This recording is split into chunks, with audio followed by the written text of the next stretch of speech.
नमस्कार, मेरा नाम है राजीव कुमार बजाज, ये न्यूयॉर्क के भी, और मैं हूँ उस वक्त एडवोकेट प्रदीप नंबियार जी के साथ। प्रदीप जी नमस्कार। नमस्कार सर, नमस्कार। और प्रदीप जी और मैं कहाँ हैं? नेशन नाउ पर। नेशन नाउ हमेशा हमेशा आपके साथ और हमेशा ही आपके साथ रहेगा। आप सब लोगों को जय हिंद, जय महाराष्ट्र, जय भवानी, जय शिवाजी, वंदे मातरम। वंदे मातरम। भारत माता की जय, जय हिंद। जय Hind. To all our viewers in China, ni hao. To all our viewers in Japan, konnichiwa. Habariyako Jambo, to our viewers in East Africa, South Africa, the continent of Africa, wherever they speak Swahili. Wherever they speak Swahili. And if you haven't subscribed to the channel, please do so. Channel को subscribe जरूर कर लें, please. When you click to that icon, subscribe, you subscribe to the fastest growing channel of the nation, Nation Now. और Nation Now, the fastest growing channel of the nation. और प्रदीप जी, जैसे 21, 22 और 23 फरवरी को यहीं पर हम लोगों ने प्रेडिक्ट किया था कि ट्रम्प साहब जो हैं वो ईरान पर अटैक करने वाले एक हफ्ते के भीतर करेंगे. Yes. And he did. Yes. And he's done it. Why he's done it, God only knows. Because the Iranians pose no threat to the security of USA. They certainly pose a threat to the security of Israel. So is this a proxy war being fought by Mr. Trump on behalf of Israel? What's going on? Let's be very clear. So, I don't know. Because the American people, quite a lot of American people are asking, why are we fighting Israel's wars? Now, in any event, as far as India is concerned, thankfully, we are not involved. And we have the External Affairs Ministry and everybody else has said, please stop the fighting, start talking, whatever, all the noises that we always make. Pradeep ji. Now, this is what everywhere what you're seeing, existing government being thrown off. We saw that in Bangladesh, an upheaval. Now, everywhere, whichever country is not in favor of US is finding this kind of upheavals. The government is thrown off by force or by a kind of agitation, unrest within the nation. Now, are we going to allow elected governments to function? Are we going to allow that people of that country to choose their own government, to choose their own leader? What do you want? You want somebody else to determine who is going to rule which country. Now this is serious things blowing out of proportions. One after the other country, there seems to be unrest. There should be some place where Gen Z is activated, motivated to lead a campaign against the existing लेकिन प्रदीप साहब, सबसे बड़ी बात यहाँ पर ये है, when that doesn't work, use of force by other countries. Pradeep ji, Mr. Trump decided to attack Venezuela, decided to kidnap Maduro, and now is decided to take over the entire oil field of Venezuela. In fact, he has called himself president of Venezuela. Beyond that, he has now attacked Iran. My point is, who's going to be next? Anybody who disagrees with Trump, anybody whose face he doesn't like, we might what's going on here? Something against Prime Minister Modi because Modi is not being towing the line. That's it. So let's go straight across to our guests who've been waiting for some time. Can we go to our guests, please, and let's see what they have to say. Prajapati Saab, namaskar. Prajapati Saab, namaskar. Daruwala Saab, namaskar. Namaskar, sir. Namaskar. Professor Rakesh Ranjan, namaskar, sir. How are you, sir? Namaskar. I'm fine. I'm good. Prajapati साहब, पहले आप ये बताएं कि Trump साहब ने Iran के ऊपर हमला कर दिया है जैसे कि प्रेडिक्शन हुई थी, और यहाँ पे हम लोगों ने 21, 22 और 23 फरवरी तीनों दिन कहा कि भाई ट्रम्प साहब हमला करने वाले हैं। बहुत लोगों का ये मानना है कि ट्रम्प साहब ने हमला इसलिए किया है क्योंकि एप्स्टीन फाइल से वो ध्यान बटाना चाहते हैं अमेरिकी पब्लिक का, वगैरह ऐसी सब बातें हो रही हैं। और सबसे बड़ी बात यहाँ पर यह बनती है, अजीबोगरीब बात यहाँ पर यह बनती है कि ओमान जो है, which was the mediator in the talks between Iran and the United states, वो कह रहे हैं कि भैया अभी तो टॉक्स चल रही हैं, अभी तो बातचीत चल रही है, आपने हमला कैसे कर दिया? प्रजापति साहब आप बोलें सर, प्लीज। देखिए, एक्चुअली ये जो ट्रम्प है ना जी, मुझे तो लगता है पूरी तरीके से मूडी व्यक्ति हैं जी। इनका जिधर मूड बन जाता है, जो अपना जिधर चल देते हैं उधर ही चल देते हैं। थोड़े दिन पहले तक भारत के पीछे पड़े हुए थे और भारत पर टैरिफ बढ़ाते जो कभी 2.5% हुआ करता था उसको 50% तक ले गए। और एप्स्टीन फाइल में मुझे तो एप्स्टीन फाइल में केवल ट्रम्प का ही नाम क्यों ले रहे हैं साहब? अपने वाले का भी नाम है साहब, जरा निकालिए, पता करिए, तब पता चलेगा। लोग तो यही कह रहे हैं कि एप्स्टीन फाइल में नाम ना खुल जाए, इसीलिए ये ट्रेड डील हुई 18% के साथ, वरना ये ट्रेड डील होती ही नहीं। वरना ये ट्रेड डील का नौबत ही नहीं आती, क्योंकि जो ट्रेड डील पिछले 3 महीने से नहीं हो पा रही थी, वो ट्रेड डील 1 घंटे में हो गई, 2 घंटे में हो गई, क्योंकि उसी दिन सुना था कि एप्स्टीन फियाल में नाम भारत के नेताओं का भी नाम आ चुका है, बड़े बड़े लोगों का नाम आया है। अब बड़ा कौन है भारत में भाई? भारत में तो बड़ा समाजवादी का नेता थोड़ी है कोई भाई, देश के बड़े नेता हैं। तो बात रही अमेरिका और ईरान की, तो निश्चित रूप से वही देखिए, वेट एंड वॉच करना पड़ेगा। भारत के प्रधानमंत्री का क्या रुख रहता है, भारत के जो है गृह मंत्री का क्या रुख रहता है, उनके स्टेटमेंट आने चाहिए, क्योंकि हमारे स्टेटमेंट तो इसमें मायने ज्यादा रखते नहीं है। लेकिन अमेरिका की जो मोनोपोली चल रही है, वो आए दिन जो है लगातार वेनेजुएला के साथ क्या किया उन्होंने, पीछे जो है रूस के साथ क्या किया, पीछे जो है यूक्रेन के साथ क्या किया, ये लगातार जो चलता आ रहा है वो अच्छा नहीं है। मैं तो बस इतना ही कहना चाहूंगा, इसका जो है कोई ना कोई हल भारत की तरफ से भी कोई कूटनीति बननी चाहिए, और भारत की जो विदेश नीति है कहीं ना कहीं प्रभावित हो रही है। मैं इतना जरूर कहूंगा कि मोदी जी के शासन में वैसे तो भले ही हवाई बातें की जा रही हैं, लेकिन विदेश नीति पूरी तरीके से फेल हो चुकी है, क्योंकि कई बार हमारे राष्ट्रीय अध्यक्ष अखिलेश यादव जी ने कहा है कि हमारा परमानेंट दोस्त जो है वो रूस है। चीन हमारा कभी भी परमानेंट दोस्त नहीं रहा, कभी भी नहीं रहा, और हम अमेरिका पर भी बहुत ज्यादा विश्वास नहीं कर सकते। लेकिन आज भारत के प्रधानमंत्री और गृह मंत्री की नीतियों के कारण आज हमारे रूस से जो संबंध है उनमें भी कड़वाहट पहली बार आ गई है। ये कहीं ना कहीं हमारे लिए खतरे की घंटी है, क्योंकि जब अभी ऑपरेशन सिंदूर हुआ था, तो प्रदीप जी और राजीव जी आपने देखा होगा कि कोई भी नॉट ए सिंगल, एक भी देश ऐसा नहीं था जिसने खुल करके भारत का समर्थन किया था। पाकिस्तान के साथ तो 3-4 देश आ गए थे, उनके तरफ तो 3-4 देशों ने खुल करके स्टेटमेंट दिया था, लेकिन भारत की तरफ से बोलने वाला कोई भी एक भी देश नहीं था। ये चिंता का विषय है, और इस पर जो है मतलब केंद्र सरकार को चिंतन करना चाहिए, मनन डॉक्टर प्रजापति साहब, आपने डिप्लोमेसी की बात की, you talked about foreign diplomacy. क्या मोदी जी के इजराइल विजिट का टाइमिंग आप किस प्रकार से देखते हो?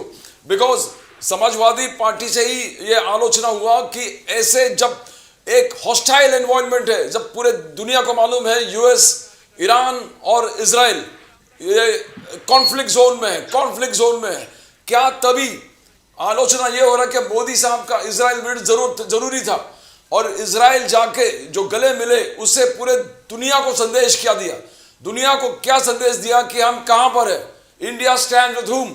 भले आप कुछ भी बोले, वो वक्त जो है कॉन्फ्लिक्ट जोन में जाने का, और 2 दिन मोदी साहब आगे इधर और युद्ध हुआ, तो किस प्रकार से क्या एक संकेत दिया मोदी साहब ने कि हम कहां पर है?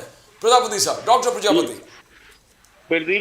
प्रदीप जी, उम्मीद है आपने वो वीडियो तो देखी होगी गले मिलने वाली।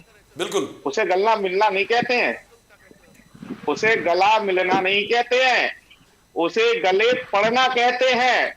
मोदी जी गले मिले नहीं थे, इजराइल के राष्ट्रपति गले मिले नहीं थे, बल्कि मोदी जी उनके गले पड़े थे।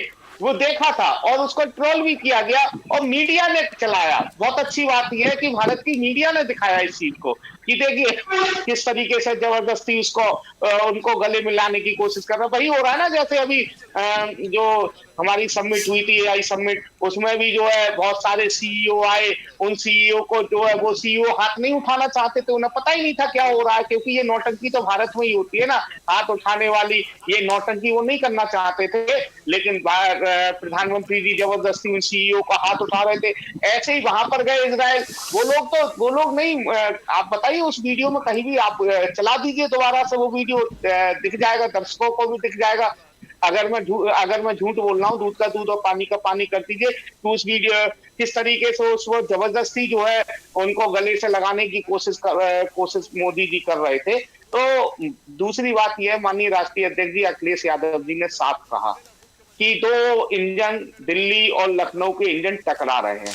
अब टकराहट इस बात की हो गई है कि कौन प्रधानमंत्री बने। इसीलिए एक जापान के दौरे पर थे, एक इजराइल के दौरे पर थे, क्योंकि अब दोनों भारत की मीडिया द्वारा भी दिखाना शुरू कर दिया है कि योगी जी अब जो है इंटरनेशनल जो है राजनीति में इसलिए कदम बढ़ा रहे हैं क्योंकि उन्हें अगला प्रधानमंत्री बनना है। और हो सकता है भाई 2 बैसाखी की सरकार है, तो पता नहीं कब बैसाखी गिर जाए, और बैसाखी गिरने से हो सकता है जो है चुनाव कभी हो जाए, तो हो सकता है कि योगी जी अगले देश के प्रधानमंत्री के रूप में प्रोजेक्ट कर दिए जाए। क्योंकि मुझे तो ये साफ साफ दिखाई दे रहा, मुझे क्या ये तो सबको दिखाई दे रहा है कि टकराहट किस तरीके से बढ़ चुकी है। जी, let's go to Rakesh Ranjan sahab. Rakesh Ranjan साहब, आप कैसे देखते हो उसको? लेकिन इसके पहले कि मैं राकेश रंजन साहब के पास जाऊं, प्रजापति साहब आपको एक चीज बता दूं, छोटी सी बात है कि मोदी जी के हक के बारे में, मोदी जी की जफ्फी के बारे में बेंजामिन नेतन्याहू साहब ने बहुत तारीफ करी थी। ये भी आपको बता दूं, नेसेट में ही बहुत जबरदस्त तारीफ की गई मोदी जी के जफ्फी के बारे में। उन्होंने ये कहा था, I can see you Daruwala sahab, I am coming to you, I am coming to you. जब आपने कहा है सर, आपने कहा है तो इजराइल की संसद में हुआ क्या था ये भी तो बताओगा। हाँ, मैं बता देता हूँ। जब मोदी जी का नाम लिया गया इजराइल की संसद में, वेरी तो गुड, संपूर्ण विपक्ष ने मुझे मालूम था आप ये बोलेंगे, संपूर्ण विपक्ष ने वॉकआउट भी किया था। मुझे मालूम था आप ये बोलेंगे। और उसके बाद जब वो वापस आए, मोदी जी ने जब अपना भाषण शुरू किया, लीडर ऑफ ऑपोजिशन ने खुद कहा जो हमने वॉकआउट किया, मोदी जी माफ कीजिएगा आपके लिए नहीं था, ये बेंजामिन नेतन्याहू के लिए था, क्योंकि इजराइल के सुप्रीम कोर्ट के चीफ जस्टिस को उन्होंने यहां नहीं बुलाया। उन्होंने साथ में यह भी बोला, Modi ji we are all your fans. He also said we are great admirers of what you have done and India is a great friend. And the entire opposition walked out and came back as soon as mister Modi started to speak. और उसके बाद 10 minute तक सब लोगों ने बोला मोदी मोदी मोदी मोदी। पूरा video देखिए ना sir. Leader of the opposition actually praised Mr. Modi and told him, sorry sir, this was not about you. This is what he said. तो आधी बात मत बोलिए सर, यहां पूरी बात बोलते हैं हम लोग। और अगर मैं गलत बोल रहा हूं, मुझको जेल भेज दीजिए।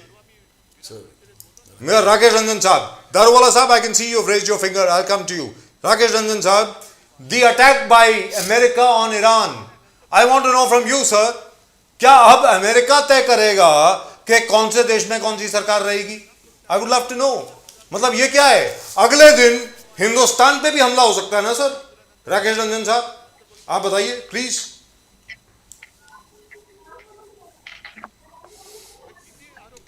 Rakesh Ranjan sahab, can't hear you sir, I can't hear you at all. Okay, हाँ, yes I can hear you now sir, बोलिए सर। अभी जो वर्ल्ड का जो पूरा सिचुएशन है जी, उसमें एक जो कहावत चल रही है उसमें कि if you have oil and you don't have a nuclear weapon then the oil belongs to America. So इस पूरे अभी का जो सीन है वर्ल्ड में, निश्चित रूप से एक नया जो डिबेट सबसे बड़ा शुरू है कि क्या जो कंट्री है जो न्यूक्लियर वेपन कंट्री नहीं है, क्या उनकी संप्रभुता कायम रहेगी, या कुछ जो सो कॉल्ड अपने आप को निश्चित रूप से अभी मल्टीपोलर कहा जा रहा है, उसमें जो सुपर पावर है वो अपने तरीके से उन देशों पे मनमाफिक ढंग से उस देशों को नचाएंगे। जैसे अभी अमेरिका जो इंडिया को नचा रहा है, किसी प्रकार का जो भी वो सोच रहा है इंडिया से करा ले रहा है। इंडिया तो इवन न्यूक्लियर वेपन कंट्री है, इसके बावजूद ईरान तो निश्चित रूप से अभी जिस भी परिस्थिति में है वो अमेरिका और जो इजराइल है वो अपने इंटरेस्ट के लिए ईरान से लेकर के तमाम जैसे वेनेजुएला को देख लीजिए आप, क्या एक कैसे आप कह सकते हैं, ये तो सिर्फ और सिर्फ देशों पे नहीं, जो इंटरनेशनल ऑर्गेनाइजेशंस हैं जो मीन्स पूरी दुनिया में पीस कीपिंग के लिए उनकी ड्यूटी है, उनको भी उनकी भी जो प्रासंगिकता है उसको खत्म कर रही है। अब यूएन से लेके तमाम और सारे जो ऑर्गेनाइजेशंस हैं, उसकी क्या प्रासंगिकता रह गई कि जब मन कर रहा है अमेरिका किसी भी देश पे अटैक कर दे रहा है, किसी भी देश पे जितना मन माफिक टैरिफ लगा ले रहा है, और किसी को कह रहा है कि हम 0% टैरिफ दे रहे हैं, किसी को कह रहा है कि नहीं हम इतना टैरिफ तुमको देना ही होगा, किसी को कह रहा है कि नहीं हम बताएंगे कि तुम किससे तेल खरीदो किससे नहीं खरीदो। यदि हमारी जितने भी डिफरेंट मिनिस्ट्रीज हैं, सेक्रेटरीज हैं, वो मॉनिटर करेंगे कि यदि तुम इस सारे जो डील के कंडीशंस हैं उसको फॉलो नहीं करते हो, यदि तेल चोरी छुपे रसिया से खरीद रहे हो, तो हम टैरिफ बढ़ा देंगे। तो सिर्फ और सिर्फ उसकी सॉवरेनिटी नहीं, सॉवरेनिटी से भी आगे बढ़ के उनकी अपनी एग्जिस्टेंस पे खतरा हो गया है, और निश्चित रूप से ये बहुत ही दुर्भाग्य है, क्योंकि वार किसी भी कंडीशन में, उसमें कोई भी कंट्री हो, वो वार निश्चित रूप से दुर्भाग्यपूर्ण स्थिति है। और आजकल वार एक स्वाभाविक प्रक्रिया नहीं है, आजकल वार डिजाइन किए जा रहे हैं। वार इसलिए डिजाइन किए जा रहे हैं कि ताकि वहां मेरा मार्केट खुले। जैसे यह मिडिल ईस्ट हो, चाहे आप जितने भी अफ्रीकन कंट्रीज हो, या अदर जोन में आप देख लीजिए, अफगानिस्तान से लेकर के तमाम जो स्थिति जो बनाई गई, तो वार डिजाइन किए गए सर, क्योंकि दो देश वहां के आसपास के देश आपस में लड़ेंगे, तो उसके थ्रू जो भी मार्केट क्रिएट होगा, जो हमारे हथियार से लेकर के तमाम तरह उसका सौदा करेंगे और बेचेंगे, तो मार्केट क्रिएट किया जा रहा है, वार डिजाइन किए जा रहे हैं, और ये तमाम तरीके की चीजें चल रही है। तो एक तरफ जो सिविलियन यूज के लिए जो चीजें हैं, उसमें भी मार्केट को कब्जा किया जा रहा है, दूसरी तरफ वहां पे ऐसी कंडीशन, ऐसी सिचुएशन बनाई जा रही है कि आपस में जो कंट्रीज है वो लड़े और हमारे हथियार बिके। तो ये स्थिति हो गई है, और ये जो मेटेरियलिस्टिक जो इंटरेस्ट है उसको साधने के लिए जो सिविलियन के जो इंटरेस्ट है उसको मारा जा रहा है, और उनके इंटरेस्ट को नहीं मारा जा रहा है किसी भी कंट्री में। अभी देखिए पैलेस्टाइन को लेकर के जो आप इजराइल गए थे हमारे प्रधानमंत्री, तो कुछ नहीं बोले। पैलेस्टाइन में जो युद्ध हुआ उसमें मरा कौन? सिविलियन मरा।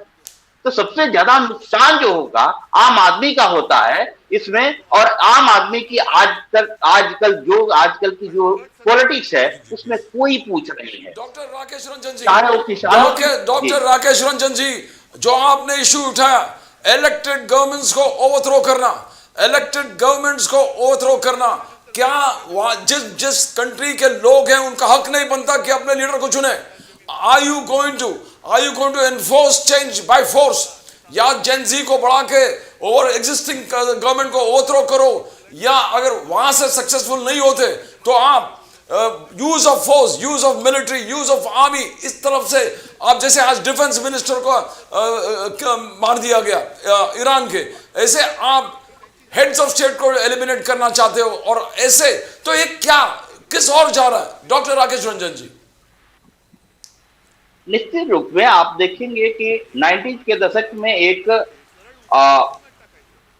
स्कूल ऑफ थॉट के थ्रू ऐसा सिचुएशन बनाया गया, किया गया जाता है क्लैश ऑफ सिविलाइजेशन, जो हंटिंगटन एक बुक लिखे थे, उसमें जो Islamic country versus non Islamic country, खासकर वेस्टर्न और कंट्री के बीच एक ऐसा विवाद खड़ा किया गया, सो दैट कि वहां पे जितने भी इस्लामिक कंट्रीज है जिनके यहाँ जो ऑयल रिजर्व है, और उस ऑयल रिजर्व पे कैसे कब्जा किया जाए। इसलिए मैंने शुरू में ही बोला कि सारी चीज डिजाइन इसलिए किया जा रहा है, जैसे जो ऑयल कंट्री है, सिंपल सी बात है कि वर्ल्ड में एक सिचुएशन हो गया है कि ये आपके पास ऑयल है, ऑयल, और आपके पास न्यूक्लियर वेपन नहीं है, तो वो सारे ऑयल जो है यूएस से बिलोंग करेगा। क्यों? क्योंकि वो उस पे कब्जा करेगा, फिर वो मनमाफिक दामों पे बेचेगा और उस पे मुनाफा कमाएगा। अब जो भी है, चाहे वो इजराइल उसका भागीदार हो, चाहे और सारे जो लोग हैं, निश्चित रूप से सारे लोग मिल करके वर्ल्ड में एक इस ढंग का सिचुएशन खड़ा करना चाह रहे हैं कि अब दूसरे के संसाधनों पे, दूसरे के जो प्रोडक्शंस है, जो चाहे इंडस्ट्री, उस पर कब्जा करें और उसको बदहाल बनाए और उसको मार्केट के तौर पे हम यूज करें और उसकी मूलभूत आवश्यकताओं की भी जरूरत की जो चीजें हैं उसमें भी अपना हम वहां पे जाकर के बेचे और वहां के लोगों के हितों को एकदम मार दें। कहने का मतलब ये हुआ राकेश रंजन साहब, कहने का मतलब ये हुआ, और by the way what Rakesh Ranjan sahab refer to is Samuel Huntington's clash of civilisations. He wrote a book, he wrote a thesis. After that, it was carried in the Foreign Affairs Quarterly. We remember all that way back in 93, 94. Samuel Huntington, Clash of Civilization seems to be coming true right now. And I'm very sorry for the audio that you are hearing in the background. It is as if somebody is giving a running commentary. It has nothing to do with us. God knows where it is coming from. I'm not sure. So I'm very sorry if you can hear an audio in the background. Ali Darwala Sahab. Ali Darwala Sahab, how do you look at this? Darwala Sahab, it's a war. War has been declared by Israel and the USA on Iran. Now, where is it all going to end? Again, my apologies for that running commentary which is going on behind. Please, Darwala Sahab, boliye. Rajiv sir, good evening Pradeep sir, Rakesh Ranjan ji और हमारे मित्र जो RJD से आज first time मैं उनको देख रहा हूँ. ये जो आज राकेश हुआ रंजन था जी हैं सर वो, और राकेश प्रजापति साहब हैं समाजवादी पार्टी से. जी हाँ, करेक्ट. प्रजापति साहब तो हमारे जूने मित्र हैं जी और आज उनके नाम के नीचे बीजेपी स्पोक्स पर्सन करके आ गया. जी, कभी कभी हो जाता है. तो Probably he is joining the BJP. तो जी हाँ, शायद बोलिए. शायद आपको नहीं मालूम कि इन्हें स्विच ओवर कर दिया कि नहीं कर दिया. बोलिए सर, बोलिए. एनीवे, तो यहाँ पर what happened, I will try to explain and Pradeep sir I will talk in Hindi right now, बिल्कुल. क्योंकि नेशन नाउ से जनमानस को ये जानना इतना जरूरी है. जो आज अमेरिका ने ईरान के ऊपर जो अटैक किया, दैट इज फ्यू मिनट्स बाद, इजराइल के अटैक के फ्यू मिनट्स, थोड़े मिनट्स के बाद में ट्रम्प सरकार ने भी अनाउंस कर दिया कि उन लोग ने ईरान पे अटैक किया. जो उनके वॉरशिप्स वहां पे 1 महीना पहले पहुंच चुके थे, राजीव सर, प्रदीप जी, सर, जी, जी. इट इज ऑन रिकॉर्ड, आपको मालूम है. उनके वॉरशिप्स तो ऑलरेडी वहां पर अरेबियन मिस जो उनके पर्शियन गल्फ के ऊपर पास, ऑलरेडी पहुंच सके थे. पर्शियन गल्फ के पास सर. जी हाँ, पर्शियन गल्फ में they were already parked and they were Yes, they were there. Stationed और Yes, वो sir. लोग ऑर्डर का ही इंतजार कर रहे थे. Yes sir. तो ये बता रहे थे कि कोई अचानक हुआ है, मनगढ़ंत कहानी है, ये ऐसा नहीं है. ट्रम्प सरकार ऑलरेडी प्रिपेयर्ड थी, उनको काफी सारी चेतावनी दी थी. आप आपके न्यूक्लियर हिट्स का जो टोटल डिजाइन प्रोग्राम है आप उसको गिव अप करिए, क्योंकि ये जो सरकार है, ईरान की जो सरकार है, मैं यहाँ पे जिम्मेदारी के साथ कह सकता हूँ, जी. ये रेडिकल सरकार है और यहाँ की जो जनमानस है वो ये सरकार के खिलाफ है. वो लोग एक आवाज उठाना चाहते और ट्रम्प सरकार ने वो लोगों का साथ दिया है जो वहां का जनमानस है, जो इनकी एट्रोसिटी से, इनकी रेडिकलिज्म से, इनकी कट्टरता से जो परेशान हो चुके हैं. ये सरकार को उठा के फेंकने के लिए, बाकी जनमानस को न्याय देने के लिए इंटरनेशनल मीडिएशन के माध्यम से ट्रम्प सरकार ने और इजराइल ने उनके ऊपर अटैक किया. इजराइल और यूएस ने मिलकर जो किया है वो वहां की जनमानस को सुरक्षा देने के लिए और ये जो कट्टरपंथी लोग हैं इनको उठा के बाहर सत्ते से रखने के लिए ये कृत्य करा है. और इसके साथ में मैं आपको कहता हूं, बेशक ईरान से हमारे संबंध अच्छे हैं मगर ईरान के लोगों से हमारे संबंध अच्छे हैं. और जो कट्टरता वहां पे चल रही है, जो बुर्का और जो महिलाओं के ऊपर हो रहा है, वो हम सब देखते हैं. इसके बारे में समाजवादी बात नहीं करेगा, आरजेडी बात नहीं करेगा, कांग्रेस बात नहीं करेगा. सिर्फ और सिर्फ वहां पे मोदी जी की वाहवाह जो हुई है ये इनसे हजम नहीं हो रहा है. इनसे वो कोई भी बात हजम नहीं होती जहाँ पे मोदी सरकार की, भारत सरकार की, हमारे आने वाले कार्यक्रमों से जो जनमानस खुश है वो वोट के माध्यम से ट्रांसफॉर्म होकर ये जो सरकार बार बार जो थर्ड टर्म की जो हमारी सरकार बनी है और 2026 में जो उत्तर प्रदेश के अंदर 2/3 मेजॉरिटी से जो योगी सरकार जो आने वाली है उसको डिसमेंटल करने के लिए, लोगों तक झूठा नैरेटिव पहुंचाने के लिए और wrong tool kit, Rahul ji के जो एक बॉक्स ऑफिस से जो रॉन्ग टूल किट निकलता है इसको चलाने के लिए सारे प्रवक्ता एक हो गए हैं. मगर मैं आपको कहना चाहता हूं ये सारी ताकतें आप लगा दो, जो आपको करना है करो. भारतीय जनता पार्टी के साथ में जनमानस है, उनके साथ में लोगों का मैंडेट है, ये सरकार आगे रहेगी. और जो हमारा 100 साल का सपना है, संघ परिवार का जो हमारा 100 साल का सपना है वो साकार होने जा रहा है. हम लोगों को जो जो मैंडेट हमने जो जो हमारे इलेक्शन मैनिफेस्टो में प्रॉमिस किया था वो आने देंगे। के 5 साल में हम आप डिलीवर कर दें, क्योंकि अब कोई इलेक्शन नहीं है, सारे इलेक्शंस हो चुके हैं। I know, दारोगा साहब, वेस्ट but बंगाल, ना आपने एक केरला बहुत और महत्वपूर्ण उत्तर बात प्रदेश की के है। ऊपर हमको कब्जा करना है, और कब्जा लोगों के माध्यम से, वोट के माध्यम से, और उनके दिलों को जीत के हमको कब्जा करना है, जीतेंगे। उनके दिलों पे कब्जा करना है। बट आपने एक चीज कहा कि महत्वपूर्ण चीज आपने कहा कि ओवरथ्रोइंग governments, who decides who is a bad government? क्या यूएस डिसाइड करेगा? क्या इजराइल डिसाइड करेगा? ईरान के गवर्नमेंट ठीक नहीं था। आप एक मॉडस ऑपरेटरी चल रहा है, कहीं आपको सरकार ठीक नहीं लगा, पहले पैसा डाल के जेनजी को भड़काओ, जेनजी को इतना भड़काओ कि पूरे देश में आंदोलन हो जाए, और जेनजी के माध्यम से उस सरकार को ओवरथ्रो करो, एग्जिस्टिंग गवर्नमेंट को ओवरथ्रो करो। और ये नहीं हुआ तो बाय फोर्स, जैसे वेनेजुएला में एयरक्राफ्ट लेके प्रेसिडेंट को उठा के लेके आओ, ये चल रहा है दुनिया में, ये चल रहा है। तो ये तय कौन करेगा? ये तय कौन करेगा कि ये सरकार खराब है? क्या वहां के लोग तय करेंगे या ट्रम्प तय करेगा, इजराइल तय करेंगे? ये जो क्वाड्रेंट है 3-4 देशों का, ये डिसाइड करेंगे कि खराब कौन है, government, which government is bad and which government, who has given them the authority, what is the use of the, as Dr. Rakesh Ranjan says, United Nations का काम क्या है? कौन डिसाइड करता है कि सरकार ठीक है या गलत है? बोलो दरवाला साहब। Question, I got the question. आपने 3 टाइम पूछा Yes. क्या ये तय कौन करेगा? क्यों आपको गाजा के वीडियोस जब दिखते हैं, गाजा के लोगों के लिए आप कैंडल मार्च करते हो, वेनेजुएला में रास्ते में ड्रग्स बिक रहा है, वो आपके नजर में नहीं आता है। वहां पे बुर्का पहनने वालों को कोने मारे जाते, वो आपको नहीं नजर आता है। आपको वही नजर आता है जो आप अपीसमेंट के तहत, आपकी जो छोटी समुदाय जो आपके हाथ से छूटते जा रही है, उनको खुश रखने के लिए आप ये सवाल पूछते हो। मुझे ये बताइए ना, जो लोगों के ऊपर अत्याचार हो रहा है, वो जेनजी जिसको आप इतना कह रहे हो कि आप उनको उकसा रहे हो, वो जेनजी के ऊपर जब आपको सूट करता है तो आप उनके रहनुमा बनते हो, जब आपको सूट नहीं करता तो आप उनको रास्ते पे छोड़ देते हो। मैंने एक भी व्यक्ति को ऑपरेशन सिंदूर में, ये जो है ना, ये गैंग, ये जो ममदी गैंग जिसको मैं कहता हूं, मदनी गैंग जिसको मैं कहता हूं, जिसको ये आपकी गैंग मैं कहता हूं, शर्जिल इमाम गैंग जिसको मैं कहता हूं, ये जो कैंडल मार्च करते हैं ना साहब, ये लोग को आप कभी भी हमारे देश के मुद्दे के लिए, औरतों के ऊपर होने वाले अत्याचार के लिए, और ये जो इजराइल के अगेंस्ट जो गाजा के लिए लोग इतना फूट फूट के रो रहे, ये सब सिर्फ इनकी बातें आप तक पहुंचती है साहब, ये बातें नहीं पहुंचती। इजराइल के ऊपर पहला अटैक ईरान ने किया, इसके बारे में कोई बात नहीं करेगा। वहां की जो लोगों के ऊपर अत्याचार, 3 साल से वीडियो आ रहा है साहब, इंडिया में एक भी आदमी ने कैंडल लेके नहीं वहां पे उनके समर्थन में खड़ा रहा। उनके लिए कौन सवाल उठाएगा? उसके लिए ट्रम्प सरकार है, उसके लिए ये ट्रम्प सरकार है।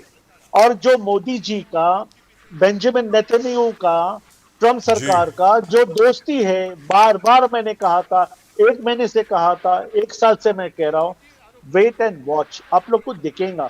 ये जो संबंध है ना, ये कोई तो टूटने वाला संबंध नहीं है सर। ये देखो, this is a international policy, international relationship है, इसके ऊपर ये इतना इजी नहीं है डिस्कस करना, ये सालों साल की दोस्ती है। और जो विचारधारा को लेके, जो सनातनी विचारधारा को लेके जो हमारे संबंध बने हैं, वो संबंध इतने आसानी से नहीं टूट सकते। बेशक वॉर गलत है, एक भी इंसान की जान नहीं जाना चाहिए, and I think before it escalates, वहां की सरकार should step down and hand over the government to the regime which is the people's regime। ये मेरा समझना है, ये मेरा मानना है। छोटी सी बात आपसे पूछना चाह रहा हूँ, इसके पहले कि मैं राकेश प्रजापति साहब के पास जाऊँ। आपने कहा वेनेजुएला की सड़कों के ऊपर ड्रग्स बिक रहे हैं, तो क्या so that gives America the right to go and attack Venezuela? कहने का मतलब ये हुआ, वो तो सर ड्रग्स तो हमारे यहाँ भी बिक रहे हैं, हर सड़क पे बिक रहे हैं, पंजाब के हर गांव में बिक रहे हैं, कर्नाटक में बिक रहे हैं, गुजरात के पोर्ट्स पे आ रहे हैं। और वो 20,000 करोड़ के जो ड्रग पकड़े गए, वो कहाँ गए किसी को मालूम ही नहीं है, अभी तक मालूम नहीं है वो किधर गए। 20,000 crores worth of drugs were caught in one of the private ports in Gujarat. God knows where they've gone. तो अगर किसी भी जगह पर कोई ड्रग इन्फेस्टेड एरिया है या ड्रग्स बिक रहे हैं, तो that gives America the right to attack that area. What about the drugs which are sold in America itself? What about the drugs which are coming out of the United States itself? What about those? Daruwalla साहब please जरा for my enlightenment जरा explain करेंगे इसको। Sir, Mexico drug cartel को कैसा challenge किया। देखो मैं तो कोई ट्रम्प सरकार का प्रवक्ता नहीं हूं यहाँ पर, मगर आप बोलिए वेनेजुएला में नहीं हो रहा है, आप बोलिए वेनेजुएला में तो ड्रग्स नहीं हिंदुस्तान बिक में रहे भी हो वहां रहा पे। है ना one second, will come sir. To that letter. Pakistan is the biggest manufacturer of drugs in the sir world. Hindustan पे अटैक नहीं किया ना साहब, हिंदुस्तान पे अटैक नहीं किया। पंजाब के ऊपर जो हो रहा है वो आपको मेरे को मालूम, वहां के नगर सेवक, वहां के जो ग्राम पंचायत सेवक, आमदार को आपके कैसा पार्टनर दिन थे दहाड़े सर, मारा जा रहा है, आपके कैसे पार्टनर दिन थे। दहाड़े मारा जा रहा है, वो तो आप देख रहे हो सर। अकाली दल आपका पार्टनर था सर, 10 साल आपकी सरकार थी। सुनिए ना, था ना, जब उनको सूझबूझ थी सर। अब जो सूझबूझ चली गई, अब वो क्या कर रहे हैं आप देख रहे हो सर। जो चलिए। मोदी जी की उंगली छोड़ेगा अरे वो चलिए गुमराह हो जाएगा। I'll talk to you. Wonderful. Doc- Prajapati साहब, प्रजापति साहब, आपने योगी जी के जो विजिट के बारे में उसमें प्रश्न लगा दिया। योगी जी गए जापान, योगी जी गए सिंगापुर, और वहां से $1 ट्रिलियन इकोनॉमी का सपना पूरा करने के लिए, एफडीआई उत्तर प्रदेश में लाने के लिए एक मोदी जी का यात्रा है। Israel, Indo US deal, Indo EU deal, अलग अलग डील्स करे देश के हित में। योगी जी करे उत्तर प्रदेश का हित में, बिकॉज वो मानते हैं कि विकसित भारत विकसित उत्तर प्रदेश के बिना नहीं हो सकता। तो ये प्रयत्न है, अच्छा प्रयत्न है, तो उसमें आलोचना करने की क्या जरूरत है डॉक्टर प्रजापति साहब? प्रदीप जी, 2022 से 2021 से लगातार एमओयू साइन हो रहे हैं उत्तर प्रदेश के अंदर, और बड़े बड़े समिट हो रहे हैं, बड़े बड़े समिट हो रहे हैं। और समिट का रिजल्ट क्या निकल रहा है, धरातल पर क्या आ रहा है?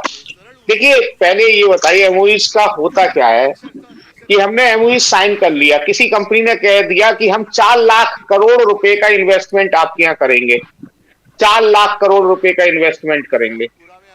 हमने मान लिया 4 लाख करोड़ रुपए का इन्वेस्टमेंट करेंगे। अब वो कंपनी आई, देखी और देखभाल करके चली गई। उसने 4 लाख रुपए, 4 लाख करोड़ तो छोड़ो सर, उसने अगर 4 रुपए का भी इन्वेस्टमेंट नहीं किया तो क्या आप उस पर फांसी चढ़ा दोगे? क्या उसके खिलाफ कोई कार्रवाई कर दोगे? क्या उसकी कंपनी का लाइसेंस रद्द कर दोगे? कुछ नहीं कर सकते आप, कुछ नहीं कर सकते सर। यही हो रहा है उत्तर प्रदेश के अंदर कि लगातार एमओयूज तो साइन हो रहे हैं, लेकिन मिल कुछ नहीं रहा है, मिल रहा है ठेंगा। उसका कारण बता रहा हूं। आज भी आप देखिए, पूरे देश में 2 लाख रुपए से ज्यादा है पर कैपिटा इनकम पूरे देश की, इंडिया की, भारत की, 2 लाख से ज्यादा। और पता है उत्तर प्रदेश की कितनी है? आधी है, आधी, 1 लाख रुपए के आसपास है पर कैपिटा इनकम। और अफसोस की बात यह है प्रदीप जी और राजीव जी कि 32 राज्य है उत्तर प्रदेश के अंदर, 32, और उत्तर प्रदेश पता है कौन से स्थान पर है? नीचे से दूसरे स्थान पर, नीचे से। उत्तर प्रदेश 31वें स्थान पर है, 31 में। और लास्ट स्टेट पर कौन है पता है? बिहार। बिहार। हम दो लोग विपक्ष के बैठे हुए हैं, राकेश रंजन जी और राकेश प्रजापति, बाई चांस दोनों एक ही नामा राशि हैं, लेकिन दोनों ही पर कैपिटा इनकम में दोनों ही सबसे पीछे स्थानों पर है, दोनों ही पीछे स्थानों पर है। एक 32वें स्थान पर, एक 31वें स्थान पर है। अरे भाई, इतने सब एमओयूज आ रहे हैं आपके, इतना ही सब कुछ आ रहा है, तो धरातल पर क्यों नहीं हो रहा है? और मैं आपके चैनल पर कई बार बैठ करके पूछ चुका हूं, कोई जवाब ही नहीं देता। अगर इतना ही पैसा आ रहा है तो भाई ये 80% लोग देश के 5 किलो राशन देने की क्या जरूरत है? ये बताएं ना, 5 किलो राशन की आवश्यकता क्या है? यानी कि आप लोगों को विकलांग बनाना चाहते हैं, आप लोगों को व्यापार करना नहीं मतलब एंगेज नहीं होना देना चाहते हैं। भाई आखिर पैसा आ रहा है तो कहीं तो दिखाई देना चाहिए, पर कैपिटल इनकम बढ़नी चाहिए, इंफ्रास्ट्रक्चर बनना चाहिए, लेकिन कोई धरातल पर कोई काम इस तरीके का दिखाई नहीं देता है। उत्तर प्रदेश में मैं रहता हूं, आप मुंबई में रहते हैं, दारूवाला जी भी मुंबई में ही शायद रहते हैं, पुणे। तो आप लोगों को तो दिखाई नहीं देगा ना, ये तो दिखाई हम लोगों को देगा जी। लेकिन ऐसा है सर, फिगर्स तो बहुत बढ़िया आ रहे हैं। वो कहते हैं कि 2762 करोड़ रुपए आए 23-24 में, ये पैसा आ चुका है। 24-25 में 3700 करोड़ आए, और 25-26 में expected around 6,000 crores by the end of April. This is what the figures are. This is money which has actually come in. ये पैसा आ चुका है. अच्छा राजीव जी जी. बिल्कुल आपने ठीक है मान लिया मैंने आ चुका है, लेकिन आप 2000, 3000, 4000, 5000 यही तो बताना है ना करोड़. वादा तो 60,000 करोड़ का किया जा रहा है, वादा तो 2 लाख करोड़ रुपए का किया जा रहा है, वादा तो 9 लाख करोड़ रुपए का किया जा रहा है. अब 9 लाख करोड़ का वादा करके 2000 करोड़ आ रहे हैं. 9 लाख करोड़ का वादा करके 2000 करोड़ आ रहे हैं साहब. मेरा प्रश्न यही है, मैं मानना हूं तो मैं मानना हूं थोड़ा बहुत तो आ रहा है, थोड़ा बहुत तो आएगा ही. पहले कहा मैंने 10 कंपनियों से एमओयू साइन किए, 50 कंपनियों से एमओयू साइन कर लिए, एक आध कंपनी आ जाती है और किसी से साइन किया 5 लाख करोड़ का, उसने 500 रुपए भाई है ना, किसी से हमने मांगना शुरू किया कि भैया मैं 50,000 दे दो, ठीक है उधारी मांगते हैं तो वो कहता है यार 50,000 नहीं है मेरे पास, 5 ले, चल अपना काम चला ले, ये अपना काम चलाने के लिए 100-200 रुपए दे दिए. सर आप गलत बोल रहे हैं, आप 9 लाख करोड़ की बात कर रहे हैं. यूपी गवर्नमेंट से अनाउंसमेंट आई थी कि 37.81 लाख करोड़ आने वाला है. आप तो 9 लाख पे अटके हुए हैं, क्या बात कर रहे हैं सर? 37.81 लाख करोड़ का वादा है सर. वादा बाजार बहुत गर्म है लेकिन आया जितना है वो मैंने आपको बता दिया सर. राजीव जी बोलिए. मुझे अपग्रेड करने के लिए बहुत बहुत धन्यवाद. अब आप ही बता दीजिए साहब, 41 लाख करोड़ का वादा कर रहे हो आप और ला रहे हो 2000 करोड़, तो ये कितना प्रतिशत है साहब, कितना प्रतिशत है? ये तो वो कह दो ना कि ऊंट के मुंह में जीरा, ऊंट के मुंह में जीरा, ऊंट के मुंह में जीरा साबित होगा. यानी कि आप केवल लोगों को बेवकूफ बनाने के अलावा कोई काम नहीं कर रहे हो, लोगों को ठगने का काम कर रहे हो, लोगों की भावनाओं के साथ खिलवाड़ करने का काम कर रहे हो. जी दारूवाला साहब, you wanted to say something, you were very excited about something. Please go ahead sir. Sir 3 सवाल इन्होंने बोला, मैं 3 सवाल का जवाब देना चाहता. सब में पहले जो इन्होंने कहा कि 80 करोड़ लोगों को जो एक मदद का हाथ हम लोग देते हैं उनको विकलांग कहना ये गलत है, ये गलत है, ये गलत है. Point number 1. पॉइंट नंबर 2, इन्होंने कहा कि आउट ऑफ 32 नंबर यूपी नीचे से 2 नंबर पे है. मैं इनको ये पूछता हूँ, योगी सरकार आने के पहले यूपी कौन से नंबर पे था, ये आप बताइए. अगर आप नहीं बता सकते तो 2 सेकंड के अंदर प्रदीप सर वहां से अभी चेक करेंगे और फैक्ट्स आपको बताएंगे. Point number 2. पॉइंट नंबर 3, हमें इतने बड़े बड़े फिगर्स देने की आवश्यकता नहीं है. उसको कितने जीरो अगर आप पूछेंगे तो शायद राजीव सर, प्रदीप सर और मैं भी नहीं बता सकता, मगर मैं आपको एक कह सकता हूं, आप लिख लीजिए. वहां पे प्रदीप सर क्रॉस चेक करेंगे, मालिक क्या जो योगी सरकार ने वादा किया था, जो निवेश लाया था, उसका जो मटेरियलाइज हुआ है, जो एफडीआई को, इन्वेस्टमेंट को जो कंसेप्चुअलाइज किया है, वो हकीकत के अंदर 81% डील्स हैव कंसेप्चुअलाइज और 19% ये पाइपलाइन के अंदर है. ये बात जनमानस को आपने बताना चाहिए. सर प्लीज लोगों को गुमराह मत करिए. ये जो इंडी अलायंस के अंदर बैठ के जो झूठ बात करने की आपको आदत लगी है, ये झूठ बात से आप परहेज करिए. अगर कोई भी सरकार हो, अगर वो अच्छा काम करती है तो उसकी प्रशंसा करिए, गलत काम है तो गलत काम है. अगर महिलाओं पे अत्याचार हो रहा है तो हम उसको ये नहीं बताएंगे कि नहीं हो रहा है. ये सब बातों को जनमानस तक पहुंचाना जरूरी है. जो दावोस के अंदर 1 सेकेंड, जो दावोस के अंदर डील हुआ था 3 लाख करोड़ का, जो एमओयू साइन हुए थे सर, उसके अंदर से 88% कंसेप्चुअलाइज हुआ है. वो सपना नहीं, वो हकीकत थी, वो साकार हुआ है. उतना निवेश महाराष्ट्र में आ रहा है. यूपी आपके वक्त में, जब आपकी सरकार थी, जब आरजेडी की सरकार थी, तो क्या नंबर पे था? प्लीज जनमानस को बताइए, क्या वो नंबर में बढ़ा है कि नहीं बढ़ा है, जो भी कबूल करिए. Same number. It was at 32 even in the time of Mulayam Singh Yadav ji. It was at 32 even at the time of Akhilesh Yadav ji. It is at number 32 even now in terms of per capita income. The problem is, Daruwala Sahab, I'll be very frank with you. Backwardness. Sir, please. The problem is this, sir. UP is the most populous state in the country. You can't do anything about it unless and until your growth. Sir, Prajapati Sahab, 1 second, sir. The growth rate in UP has to be about 15%. 15% का growth rate होना चाहिए, sir. for the per capita income to improve. अभी 1.25 लाख के करीब है per capita income, बाकी देश की 2 लाख है. Now what do you do? बोलिए प्रजापति साहब, you wanted to say something, please go ahead. मैं बोलिए. इस समय वर्तमान में जो आपने आंकड़ा दिया, मुझे नहीं पता आपने कहाँ से सर्च किया, क्या किया. लाल, मैं आपका रेस्पेक्ट करता हूँ, लेकिन दोबारा से सर्च कीजिएगा. 2017 में समाजवादी की सरकार जब थी, 2017 की बात कर रहा हूँ मैं सर, लास्ट जी. 2017 में जब समाजवादी पार्टी की सरकार थी तो उत्तर प्रदेश 27वें स्थान पर था. 27 में जी. 27. आज कौन कौन पे ऐसे था आपके, वो भी बता रहा हूँ मैं. छत्तीसगढ़ हमसे पीछे था पहले, झारखंड हमसे पीछे था, पश्चिम बंगाल हमसे पीछे था, और एक स्टेट कोई और पीछे था. अब ये 3 स्टेट हमसे ऊपर निकल गए. अब हम 31वें स्थान पर आ गए. 32वें. क्या किया भैया? 10 सालों में पर कैपिटा इनकम में आपने 4 प्रदेश हमसे ऊपर निकाल दिए. तो काय का आपका तरक्की हो रही है? किस तरीके की तरक्की हो रही है?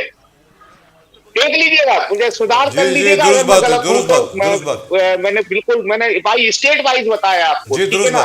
और ये बिल्कुल ठीक है, ये बिल्कुल फैक्ट है कि हाँ, पर कैपिटा इनकम लगातार बढ़ रही है. वो तो सबकी बढ़ रही है, क्योंकि वो महंगाई बढ़ रही है. क्योंकि पहले 200 रुपए की दिहाड़ी होती थी, अब दिहाड़ी वो 500 रुपए पहुंच चुकी है. पहले 5th पे कमीशन चलता था, फिर 6th पे आ गया, 7th पे आ गया, 8th पे आ गया.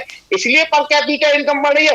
भाजपा का इस पर कैपिटा इनकम बढ़ाने में कोई भी हाथ नहीं है. इन्होंने उत्तर प्रदेश की पर कैपिटा इनकम गिराने का और काम किया है. इसीलिए 4 स्थान गिर चुका है उत्तर प्रदेश, 4 स्थान गिर चुका है. जी. मेरे आंकड़े गलत नहीं है. दुरुस्त बात. Let's go to Rakesh Ranjan ji. Can you hear me? Doctor Rakesh Ranjan, आपको आवाज आ रही है? आपको आवाज आ रही है सर? हेलो जी. राकेश रंजन जी, आपको आवाज आ रही है?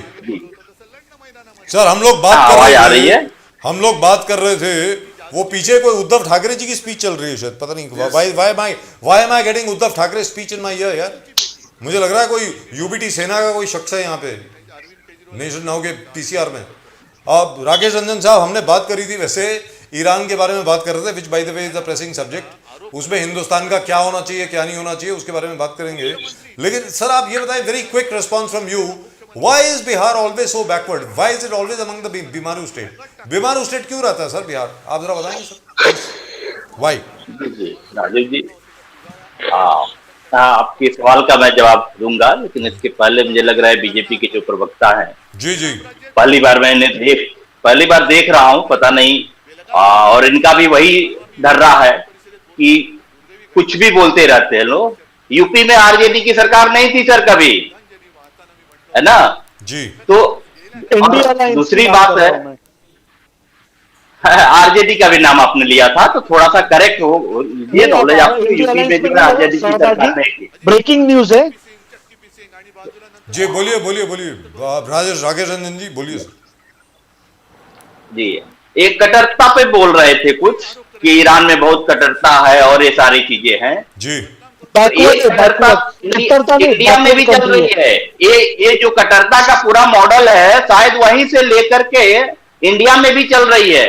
तो क्या इसका मतलब यह है कि अमेरिका आकर के हमको ओवरथ्रो, हमारे डेमोक्रेटिकली इलेक्टेड गवर्नमेंट को ओवरथ्रो करके वो बताए कि आप जो कट्टरता और ये सारा हिंदू मुसलमान जो कर रहे हो और सामाजिक सौहार्द जो खराब कर रहे हो, तो क्या वो अमेरिका आकर के हमें बताएगा यहाँ के सरकार को ओवरथ्रो करके? नहीं, हिंदू राष्ट्र हम बनाएंगे यहाँ पर. दिक्कत ये है, बीच में नहीं बोलिए, हम आपके बीच में नहीं बोले. दिक्कत ये है कि हम क्या करने वाले, का मतलब नहीं मालूम है. राष्ट्र बनाएंगे यहाँ पर. सुनिए ना, यूपी जो है ना, महिलाओं पे अत्याचार में अव्वल है, नंबर 1 पे है. तो डेटा जाकर के आप देख लीजिए एनसीआरबी का. बिल्कुल, क्राइम करने वाले ये तुम यूपी महिलाओं पे अत्याचार हो रहा है, यूपी में इतने कट्टरता हो रही है, पूरे देश में जो बीजेपी कर रही है, हिंदू मुसलमान और कट्टरता फैला रही है, तो क्या यहाँ के गवर्नमेंट को ओवरथ्रो करने के लिए अमेरिका आकर के करे? इसको आप क्या जस्टिफाई करेंगे? दूसरी बात हम ये कह रहे हैं कि इंडिया में भी जो एजेंसी का गवर्नमेंट के द्वारा प्रायोजित एजेंसियों का यूज करके ना गवर्नमेंट का ओवरथ्रो किया जा रहा है. अभी उसका प्रमाण जो है, अभी में जो आम आदमी पार्टी के गवर्नमेंट के साथ किया गया, और यही काम किया गया था जो कि फर्जी केस बना करके और सारा चीजें करके उसकी गवर्नमेंट को ओवरथ्रो कर लिया गया। इसी प्रकार बिहार में जो है लालू जी के साथ हमेशा किया जाता रहा, बिना किसी प्रूफ के, बिना देखे उनको जेल में डाल दिया गया। और रही बात आप जो कह रहे हैं ना कि योगी जी सिंगापुर गए, ये सारी चीजें, तो योगी जी किसी इसलिए गए ना, वो देख रहे हैं कि मोदी जी सारी दुनिया घूम रहे हैं, इधर उधर घूम रहे हैं, तो मोदी जी जब घूम रहे हैं तो थोड़ा मैं भी घूम लूं। बाकी क्या और बात उसका कर कोई रहे हो? क्या मतलब बात नहीं, कर रहे हो? देखिएगा इन्वेस्टमेंट और ये सारा चीज कुछ नहीं आने वाला। रही बात पाइपलाइन की, तो सारे प्रोजेक्ट जो इनके हैं ना 2014 से अभी तक पाइपलाइन नहीं चल रहे हैं सर। अभी कोई भी, चाहे स्मार्ट सिटी से लेकर के, चाहे जॉब से लेकर के, चाहे जितनी भी चीजें हैं जो युवाओं के लेकर के है ना, महंगाई से लेकर के और सारा चीजें हैं, उस पर काम हो रहा है। महंगाई बढ़ते जा रहा है, रोजगार बेरोजगार युवा होते जा रहे हैं, और यहाँ की जो इंडिया की पूरी हालत जो है खस्ता होते जा रही है। और हर जगह आप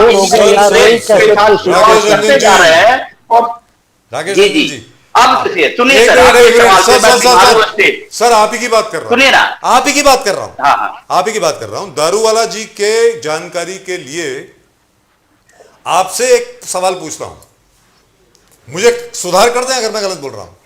2014 में मोदी साहब मोतीहारी गए थे, 2014 प्रधानमंत्री बनने के बाद मोतीहारी आए थे, याद है कि नहीं आपको? आए थे, एकदम। मैं भी था वहां पे, मैंने खुद रैली अटेंड करी है मोदी साहब की। मोदी साहब ने वादा किया था ये जो चीनी की मिल बंद पड़ी है अगले साल तक ये खुल जाएगी और मैं खुद अपनी चाय में चीनी डालूंगा यहां से। सर वो मोतीहारी की शुगर मिल चालू हो गई क्या? पूछ रहा हूं आपसे। आज तक नहीं सर, बीजेपी के नेताओं ने उस जमीन को भी बेच के खा डाला, और आज तक मतलब 12 साल से बेचने का 12 साल मतलब से शुगर मिल सारे बंद है, लोग 12 साल से शुगर मिल बंद है। चलिए बोलिए, आगे बोलिए, चलिए। नहीं, एक भी मिल, सिर्फ शुगर मिल छोड़िए ना, एक भी कोई भी मिल पूरे बिहार में लोग नहीं खोल पाए। और ये तो एक बार नहीं, 5-5 बार मोदी जी पीएम साहब आए बिहार में और समान वादा करके गए, लेकिन अभी तक कुछ नहीं हो, तो वादा तो नहीं रहते हैं।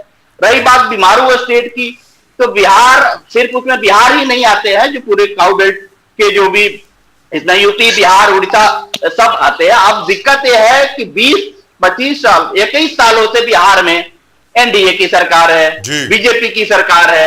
इसके पहले भी बीमारू स्टेट में था, लास्ट स्थान पे था, आज भी लास्ट स्थान पे है, और ये कहते हैं कि बहुत मैं विकास किया हूं।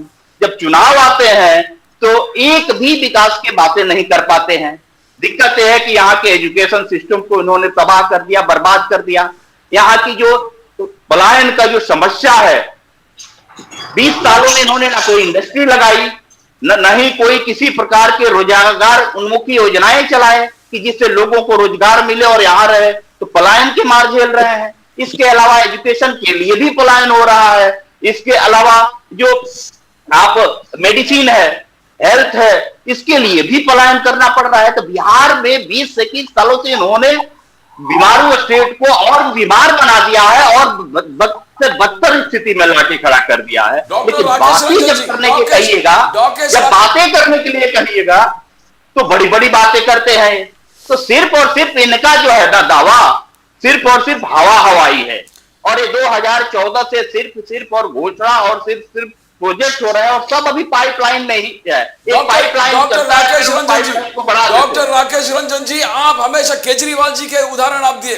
केजरीवाल जी, राहुल गांधी जी, तेजस्वी यादव जी, अखिलेश यादव जी हमेशा कहा लोकतंत्र खतरे में, लोकतंत्र खतरे में, जुडिशरी इज बीइंग इंटिमिडेटेड।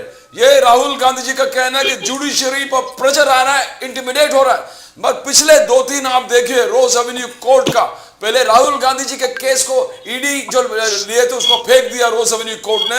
आज केजरीवाल, कल केजरीवाल के केस में judiciary has showed its bone, it showed that we don't succumb. तो क्या ये आपके आरोप गलत निकला ये 2-3 केसेस में कि जुडिशरी इंटिमिडेट हो रहा है, लोकतंत्र खतरे में? Can you talk about that doctor Rakesh Ranjan? जी जी प्रदीप जी, हमने न्यायालय का हमेशा सम्मान किया। हमने न्यायालय ये किया, डेमोक्रेसी निश्चित रूप से लोकतंत्र खतरे में है, आज भी है। और जब से ये सरकार आई है, बीजेपी की सरकार है, डेमोक्रेसी खतरे में है। लेकिन न्यायालय जो है न्यायालय को भी इंटीमेट किया गया, ये दोनों बातें एकदम सही है। लेकिन एक होता है कि कोई चीज जो होती है कि उसमें थोड़ी सी भी मेरिट हो तो उस पे जुडिशरी एक्ट करे। लेकिन आपने देखा अभी जो तीनों अभी जो वर्डिक्ट आए वो एकदम मन गढ़ंत आरोप थे। न्यायालय ने क्या क्या बोला, उस पर कमेंट किया कि इसमें कोई ठोस सबूत नहीं है, इस पे सिर्फ मन गढ़ंत आरोप लगाया गया और मन गढ़ंत आरोप लगा करके और इसको सरकारों को गिराई गई। यही नहीं, सिर्फ केजरीवाल जी के साथ नहीं, हेमंत सोरेन जी के साथ देख लीजिए, या तो सरकार सिटिंग मुख्यमंत्री तक को गिरफ्तार कर लिया गया। इसके अलावा या नहीं तो पार्टियां तोड़ी गई। तो डेमोक्रेटिकली इलेक्टेड गवर्नमेंट को न सिर्फ गिराया गया बल्कि पार्टियों को, इन एजेंसियों का इस्तेमाल करके पार्टियों को तोड़ी गई। वो पार्टियां जिसको पहले बोला जाता था ना कि ये सेंटर का, स्टेट का, गवर्नमेंट का तोता है, वो तोता नहीं, अब उसको सुपारी किलर की तरह इस्तेमाल किया जा रहा है। सुपारी दे करके इस गवर्नमेंट को गिरा देना है। तो ये कहीं ना कहीं जब डेमोक्रेसी के जितने अलग अलग इंस्टीट्यूशंस हैं, यदि इंस्टीट्यूशन जो है वो संविधान के हिसाब से काम नहीं करने दिया जा रहा है तो डेमोक्रेसी तो निश्चित रूप से इन डेंजर में होगा ही। लेकिन और आपने देखा होगा इसके पहले एग्जाम्पल्स भी हैं, चाहे वो जज लोया हो, चाहे इसके अलावा बहुत सारे चीजें हो गई हो। तो क्यों नहीं कहा जाए कि जुडिशरी भी इनकी हो। इस डेमोक्रेसी के इतिहास में पहली बार ऐसा हुआ कि सुप्रीम कोर्ट के 4 जजों ने आकर के क्लेम किया कि सही में democracy in danger, judiciary in danger. तो हम थोड़े ये कह रहे हैं, ये तो कहते रही, सिर्फ जुडिशरी भी सामने आकर के कहते रही है। आपने लेकिन देखा राकेश रंजन जी जज ने ये बात कही है सर। राकेश रंजन जी, एक छोटी सी बात इसके पहले कि मैं प्रजापति साहब के पास जाऊं। I know you raise your finger जनाब दारूवाला साहब, आई कम टू यू। लेकिन राकेश रंजन जी ये तो बताइए कि भारतीय जनता पार्टी का डिस्टर्ब होना अरविंद केजरीवाल जी के डिस्चार्ज पर तो लाजमी है, वो तो होंगे ही। तो कांग्रेस इतनी डिस्टर्ब क्यों है सर, ये तो बताइए ना। मतलब बेगानी शादी में अब्दुल्ला दीवाना, कांग्रेस क्यों उछल रही है इतनी गुस्से में कि ये केजरीवाल, ये वो हमने 400 पेज की कंप्लेंट दी थी, ये दी थी, वो दी थी। Why are they disturbed about the judgment sir? Why is the Congress disturbed about the Kejriwal judgment? ये तो बताइए sir Rakesh Ranjan ji please. Technically तो ये सवाल आपको हमारे भाई हैं कांग्रेस के प्रवक्ता चाहे जो भी है उनसे पूछना चाहिए। लेकिन बात ये है कि आप देख लीजिए ना, आम आदमी पार्टी का उदय जी, जो इंडिया अगेंस्ट करप्शन जो था वो किसका सपोर्टेड था? आरएसएस सपोर्टेड एक मूवमेंट था। उसका पूरा जो है उदय जो हुआ था झूठ के बिहाफ पे हुआ था।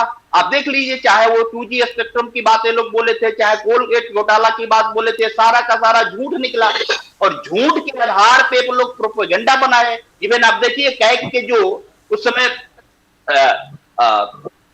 हेड थे, उन्होंने विनोद राय जी ने लिखित में माफी मांगा कि ये सारे सिर्फ झूठ थे।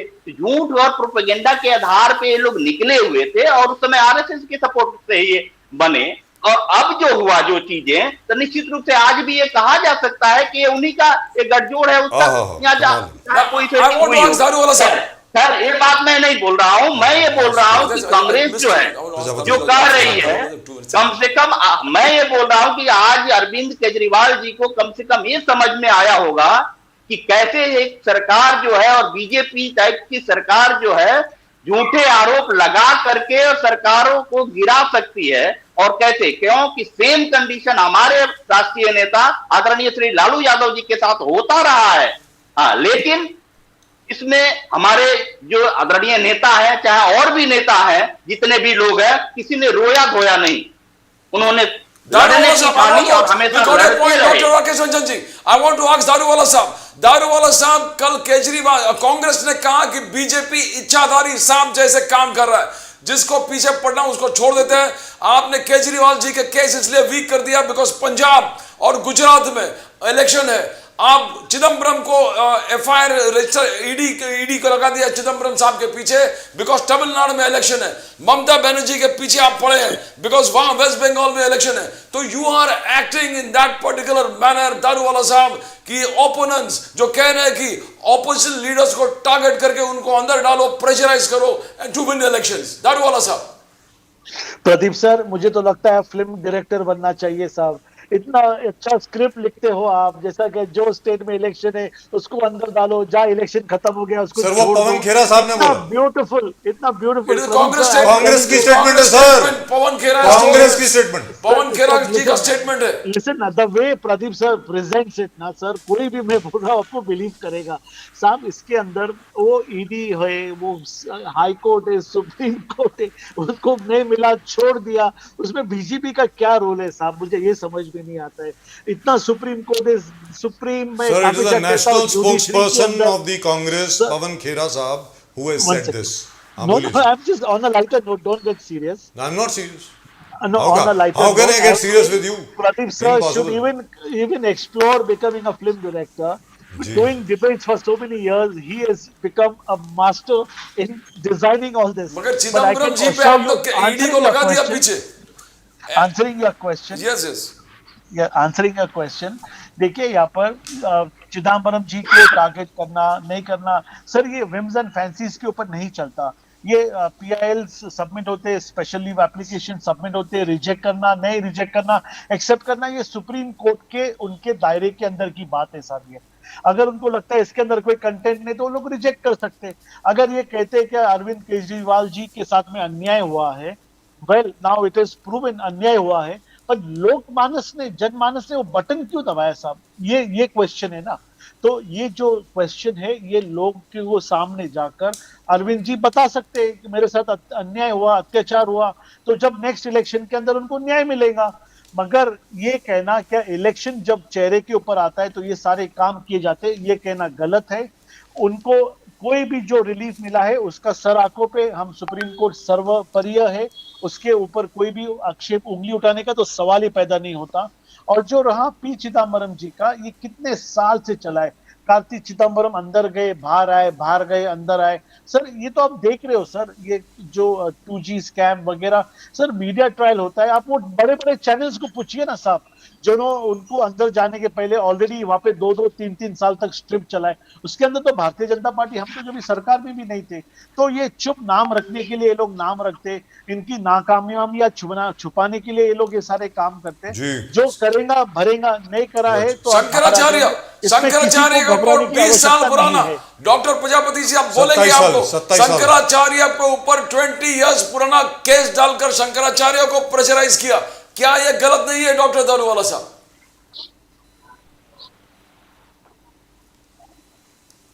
दारूवाला साहब, can you hear us? Correct. No, it had gone blank right now. See, I'll tell you one thing. He's more of a producer director. He can hear only what he wants to hear. No, it is not semi-permeable. I can hear what needs to be answered over here. देखिए sir, it is out of the context. Shankaracharya case, I will not be able to answer. कौन सा case कितना साल पहले का, but whatever it is, ये देश में न्याय व्यवस्था है, जुडिशरी कलीजियम, इसके ऊपर हमारा और हमारे सरकार का पूरा विश्वास है। अगर आप सुनिए, अगर आप सत्य है, अगर सत्य आपके कॉलेजियम पे सरकार सवाल उठा रही है, कोई ताकत नहीं है, कॉलेजियम पे भरोसा नहीं है बीजेपी को हम मानते हो। और राकेश जी, आप राकेश स्क्वायर जो है, आप दोनों ये बात को ध्यान में रखिए, यहाँ पर बीजेपी का ऐसा कोई एजेंडा नहीं, हम लोग कोई भी एजेंसी का वापर नहीं करते। हाँ, हम मगर एक चीज का वापर करते हैं, वो है जनमानस का, उनके कॉल का, उनके मतदाताओं का और हमारे फ्लैगशिप प्रोग्राम्स का। हम जो इलेक्शन में जाते हैं, हम लोग डिलीवर करते हैं, और फिर हम जाके इलेक्शन। लेकिन उसका जवाब नहीं दिया सर आपने। दारूवाला साहब, जो राकेश रंजन साहब ने कहा और प्रजापति साहब ने भी वही सवाल पूछा कि अगले दिन अगर ट्रंप साहब की नजर मोदी जी पे पड़ गई और अमेरिका ने ये तय कर दिया कि आप लोग जो है हिंदू वर्सेस मुस्लिम कुछ ज्यादा ही कर रहे हैं और कट्टरवादी पड़ गए हैं, तो अगर अमेरिका ने हिंदुस्तान पे अटैक कर दिया तो will you be carrying a banner I support Trump? आप बताइए ना sir. I will tell you one thing, अगर सनातनियों का प्रचार संसार अगर भारत में हो रहा है तो मुझे लगता है ट्रम्प जी को इसके ऊपर गर्व होगा। और ये जो बात आप कर रहे हो, और ये जो रेडिकलिज्म चल रहा है यूरोप के अंदर, जो चल रहा है, जो पूरे लंदन में हो रहा है, ये सारे जो चीज आप देख रहे हो ना, वो कौन सा समुदाय कर रहा है ये आपको पता है, और ये किसको निकालने के लिए सारी जद्दोजहद चली, ये आपको भी मालूम है। मैं इतने बड़े चैनल पे, इतने रेपुटेड चैनल पे कोई समाज का या कोई वर्ग का नाम नहीं लेना चाहता ले हूं। सकते हैं सर। जिधर जिधर जिधर जिधर ये लोग जो है ना कलर चेंज करने का प्रयत्न करेंगे, वहां पे ये सारे लोग, ये जो वर्ल्ड ऑर्डर है, ये जो वर्ल्ड ऑर्डर जिसको मानती है, और जो वर्ल्ड ऑर्डर इनको यहाँ से रेडिकल्स को भगाए सिवा नहीं रहेंगे। Right, और so let's go इसके to अंदर, प्रजापति साहब। इसके अंदर मैं प्रजापति इनको साहब फॉर endorse समिंग करता अप। हूं। प्रजापति साहब आप बताएं सर, तो आप बताएं सर, ये आप कैसे देखते हो ये ईरान और यूएस और इसराइल का, Israel plus US attacking Iran together, इसका ये अंत क्या हो गया sir? Finally they have to sit on the table, जैसे गांधी जी कहा करते थे, भाई जंग से कोई फायदा तो होने वाला है नहीं, आखिर में तो आपको टेबल पे ही बैठना है, तो पहली टेबल पे बैठ जाओ। और अभी तो क्या मतलब सबसे अचंभित करने वाली बात यह है कि ओमान द्वारा, सर पूरी बात सुन लें, ओमान द्वारा मध्यस्थता जारी थी जिसमें यूएस और ईरान की टॉक्स चल रही थी, उन टॉक्स के दौरान अटैक कर दिया। मतलब अजीब लगता है थोड़ा सा। अब आप बोलें सर। कट रही है सर, आपकी आवाज कट चलो रही कोई है। बात नहीं, आपने सवाल तो सुन लिया ना, आप बोलें सर, आप प्लीज। ये खत्म कैसे होगा?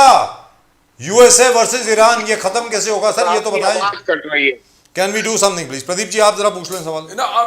मुझे जो आरएसएस वाले, हिंदुत्व वाले, जब जाके ये खत्म होने वाला है, आइडियोलॉजी, डॉक्टर प्रजापति साहब, आरएसएस और योगी जी के लगातार back to back meetings Uttar Pradesh में हो रहा है। आरएसएस ने कहा कि आर्टिकल 370 खत्म हो गया, ट्रिपल तलाक हो गया, राम मंदिर हो गए, यूनिफॉर्म सिविल कोड बाकी है, कृष्ण जन्मस्थान योगी जी कह रहे बाकी है, और उसमें आपका भी हेल्प मांगा है योगी जी ने। तो क्या काशी विश्वनाथ भी बाकी है।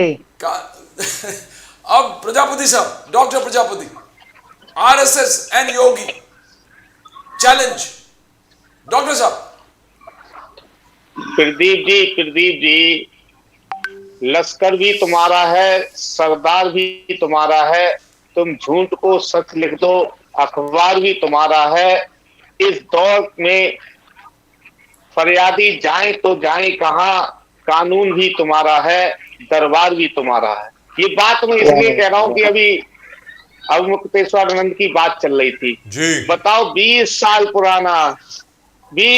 पुराना एक मुद्दा लेकर के आए, और पता है लाने वाला कौन था?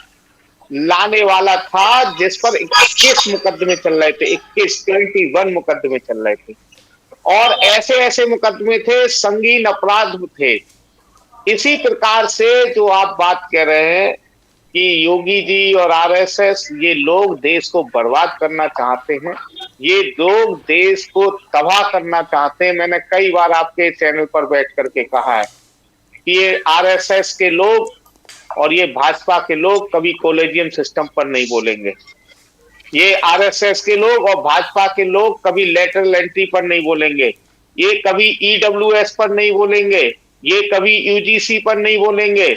आपको पता है 27 स्टेट में हाई कोर्ट है, 27 स्टेट में हाई कोर्ट है, 27 प्रदेशों में एक भी पिछड़ा नहीं है, 27 प्रदेशों में।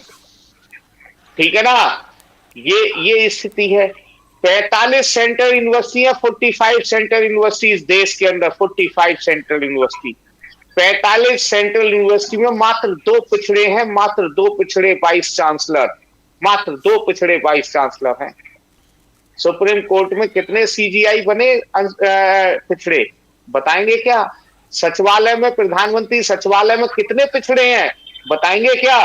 राष्ट्रपति सचिवालय में एसटी की राष्ट्रपति जरूर है, लेकिन उस सचिवालय में कितने पिछड़े बैठे हुए, बताएंगे क्या? कहीं भी कोई पिछड़ा दिखाई नहीं देता, क्योंकि भाजपा और आरएसएस की पॉलिसी हमेशा ये रही है कि पिछड़ों, दलितों, आदिवासियों और अल्पसंख्यकों को इनसे दूर रखो, मरहूम रखो। जी दुरुस्त बात है। तो सर चलते चलते अगर आपको मेरी आवाज आ रही हो, प्रजापति साहब अभी आप मुझे सुन पा रहे हैं? प्रजापति साहब, can you hear me sir? Sir आवाज कट रही है आपकी। राइट, सो प्रजापति साहब can't hear me. Thank you very much PCR. Thank you very much PCR for doing this to me. So nice of you. So Darwala साहब, you were saying when do you expect this conflict to be over? Darwala साहब। when the atrocities regime of Ayatollah Khomeini, Ali Khomeini, ये Khomeini परिवार का ये जो ayatollah का जो एक ड्रकोनियन लॉ चला है, ड्रकोनियन वहां पे जो लोगों के ऊपर अत्याचार चला है, महिलाओं के ऊपर अत्याचार चला है, ये जो रेडिकलिज्म जो चला है, और वहां पे ये आज कौन सी सेंचुरी में हम लोग हैं, अभी तक गाना नहीं सुनिए, बुर्का पहनिए, अपने आप को कवर करिए। सर वहां के लोग जो है ना, उनकी दुआएं जो है वो ट्रम्प सरकार के इजराइल के साथ में है। And to answering to their plea, to answering to their call, this country has taken action on that action which we are seeing today is to remove radicalism from Iran and from any other country where there is such things happening over here. We all need to support the essence, we need to support the idea, and we need to be on the page. But violence, if it has an alternative, that should be explored. That's all I can put across to you. Right. Because over here, we need to understand even one life is utmost important, and Allah Ta'ala doesn't like bloodshed. So, in other words, war declared during the month of Ramzan we call it. I prefer the word Ramzan because that's Persian. So, Pakistan has declared war on Afghanistan, Iran and Israel have declared war on Iran, the Houthis in Yemen have also declared war on the USA, and the Iranians have said, if you don't stop, then the territory of the United States of America will also be a target. That's what the Iranians have said. Also, the Burj Khalifa in Dubai has been evacuated, by the way. There is one person who has died in Abu Dhabi. In Bahrain, an Iranian missile has hit a US naval base, and so on and so forth. So this thing seems to be escalating. I hope it comes to an end. No, not at all. Not at all. Iran will put its arms down.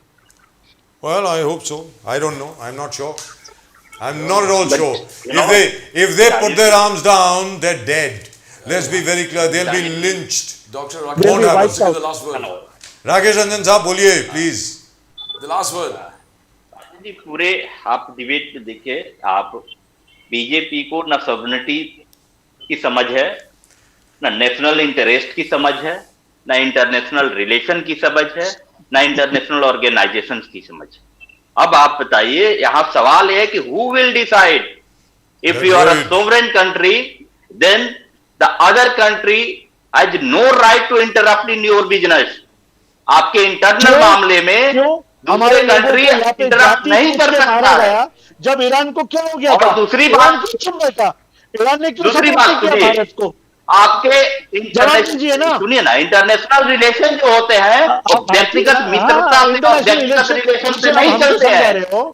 अब international relation हमको के बावजूद मेरा मानना यह है 28 लोगों कि हम लोग समाजवादी लोग हैं, आदिवासी और हिंदुवादी लोग हैं, हिंसा में विश्वास रखते हैं। इंटरनेशनल ऑर्गेनाइजेशन को इंटरवीन करनी चाहिए और टेबल पे बैठ के जो भी चीजें शांतिपूर्ण तरीके से बात करके जो भी नेशनल और इंटरनेशनल इश्यूज है उससे खत्म करनी चाहिए। नहीं तो इंस्टीट्यूशंस की लेजिटिमेसी जो है वो खतरे में है सर। इंटरनेशनल लेवल पे है, इंडिया में जो बीजेपी कर रही है, जो सीबीआई से लेकर के तमाम जो डेमोक्रेटिक इंस्टीट्यूशन है उसकी लेजिटिमेसी जो है खराब कर रही है।